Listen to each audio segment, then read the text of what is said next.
जी नमस्कार।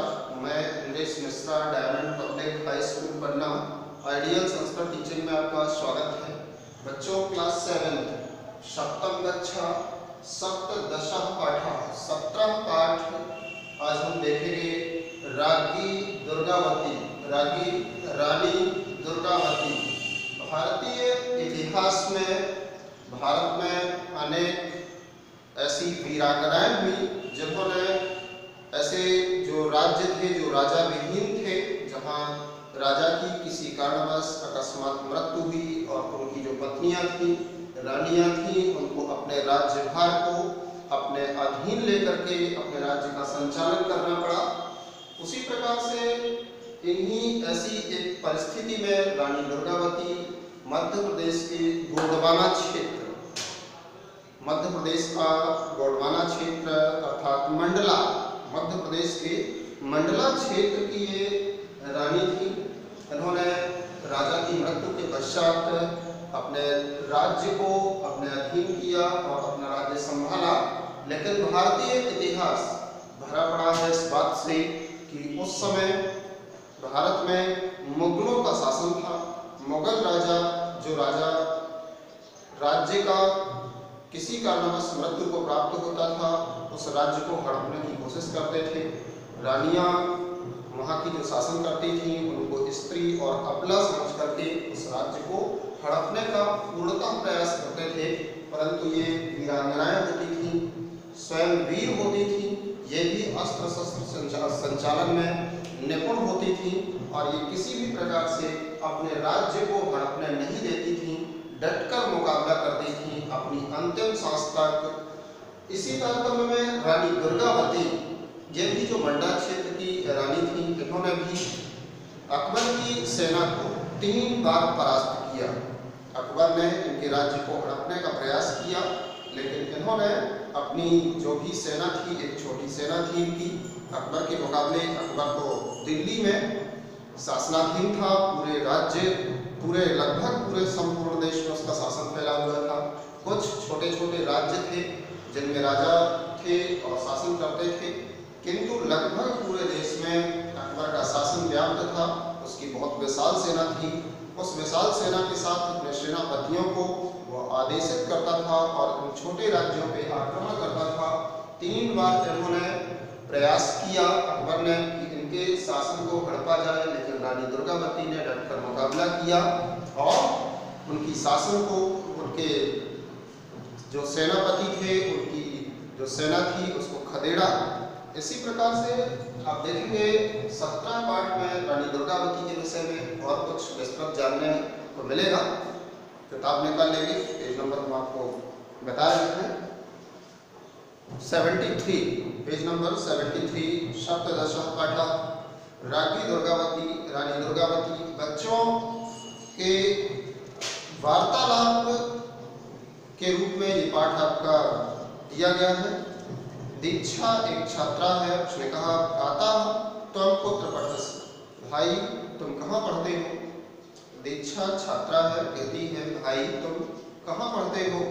रमण जिस छात्र से दीक्षा ने पूछा, उसने कहा अहम जबलपुर नगरे पठामि, मैं जबलपुर नगर में पढ़ता हूँ। दीक्षा ने कहा तत्र कस्यां संस्थायां अध्ययनं करोषि, वहाँ किस संस्था में अध्ययन करते हो। रमणा अहम रानी दुर्गावती विश्वविद्यालय अध्ययनं करोमि, वहाँ मैं रानी दुर्गावती विश्वविद्यालय में अध्ययन करता हूँ। जबलपुर में रानी दुर्गावती विश्वविद्यालय है, उसमें मैं अध्ययन करता हूँ। दीक्षा महारानी दुर्गावती का आसीत् यस्याः नाम्ना विश्वविद्यालय प्रचलति। दीक्षा ने कहा महारानी दुर्गावती कौन थी जिनके नाम पर विश्वविद्यालय चल रहा है। तो रमण ने कहा महारानी दुर्गावती मध्य प्रदेश से मंडला क्षेत्र से वीरांगना आसीत्। महारानी दुर्गावती मध्य प्रदेश के मंडला क्षेत्र की वीर बालिका थी। सा चंदेल राज्यपुत्री आसीत्, वो राजा चंदेल की पुत्री थी, चंदेल राजा की पुत्री थी। तस्याः विवाह गौड़ राजा दलपत शाह से अभवत्, उनका विवाह गौड़ राजा दलपत शाह के साथ हुआ। दलपत शाह गोंडवाना राज्यस्य राजधान्यां मंडला नगरे न्यावसत्।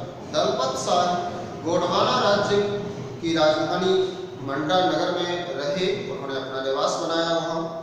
विवाहात् चतुर्वर्षाणाम् अनन्तरं दलपतसाह दिवंगतः। विवाह के 4 वर्ष के पश्चात दलपतसाह मृत्यु को प्राप्त हुए। तो दीक्षा ने कहा तदा दलपतसाहस्य पुत्रः नृपः अभवत् किम, तो क्या दलपतसाह का पुत्र राजा हुआ? क्योंकि जब राजा की मृत्यु होती थी तो उनका पुत्र राजा बनता था, उसका राज्याभिषेक किया जाता था। तो उसी क्रम में दीक्षा ने कहा तो क्या दलपतसाह का पुत्र राजा बना? रमणा आम राज्ञः मरणोपरांतं तस्य अल्पवयस्कः पुत्रः वीरनारायणः राजा अभवत्। हाँ, दलपतसाह की मृत्यु के पश्चात उनका छोटी आयु वाला पुत्र वीरनारायण राजा बना। 4 वर्ष विवाह के हुए थे, दलपतसाह की मृत्यु हो गई। तो 4 वर्ष विवाह के पश्चात उनका पुत्र कितनी आयु का होगा? बहुत अल्प वयस्क था, पुत्र छोटी आयु का था वीरनारायण, लेकिन उसका राज्याभिषेक हुआ। दीक्षा केन कारणेन संयति प्रसिद्धा। दीक्षा ने कहा तो रानी दुर्गावती किस कारण से इतनी प्रसिद्ध है? रमणा वीरनारायण बालिका एवं आसीत्। वीरनारायण छोटा बालक ही था। अतः सा दुर्गावती चातुर्येण शौर्येण च राज्यमाकरोत्।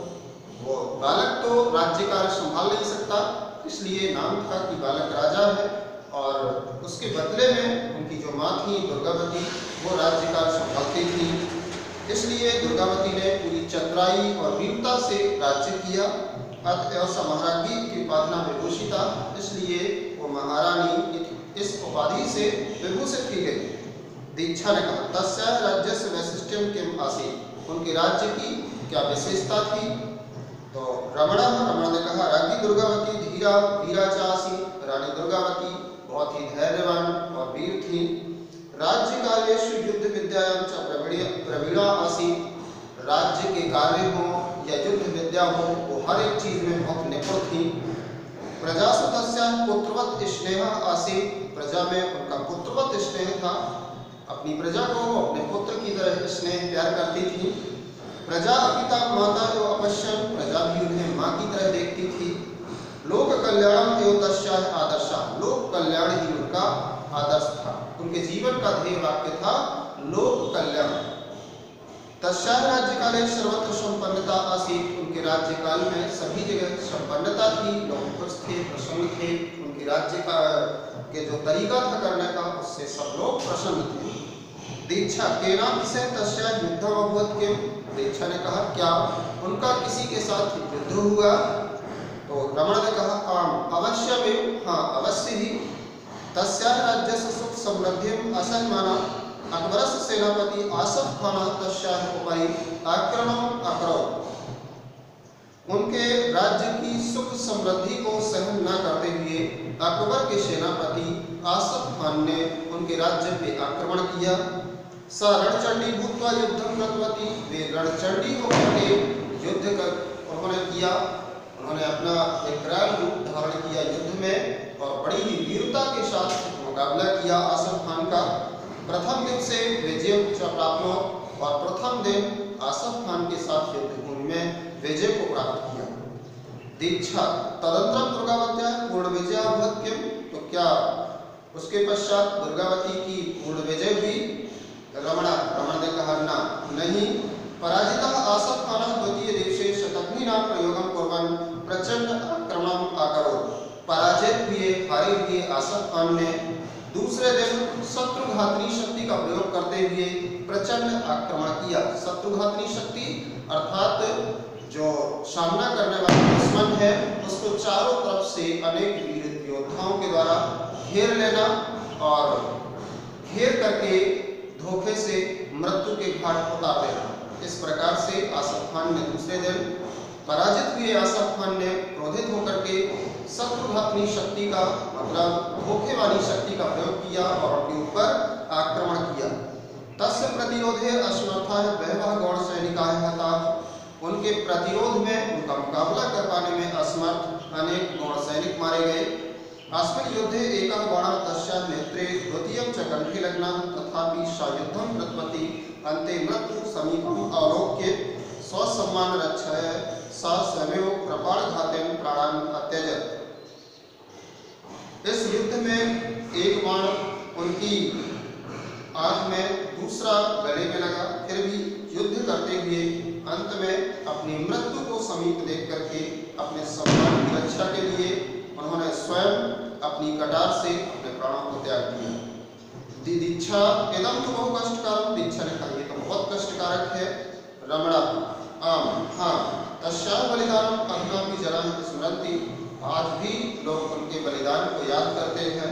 जबलपुर मंडला मार्गे तस्या समाधि अस्ति, जबलपुर मंडला मार्ग में उनकी समाधि है। काव्येषु लोकगीतेषु इतिहासे च सा अद्यापि यशः शरीरेण जीवति, काव्यों में, लोकगीतों में और इतिहास में वो आज भी यह स्मृति शरीर से जीवित हैं।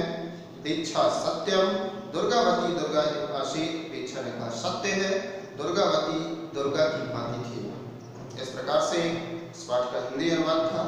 आगे इस पाठ का अभ्यास कार्य करवाया जाएगा। आज के लिए इतना ही, कल मिलते हैं। धन्यवाद।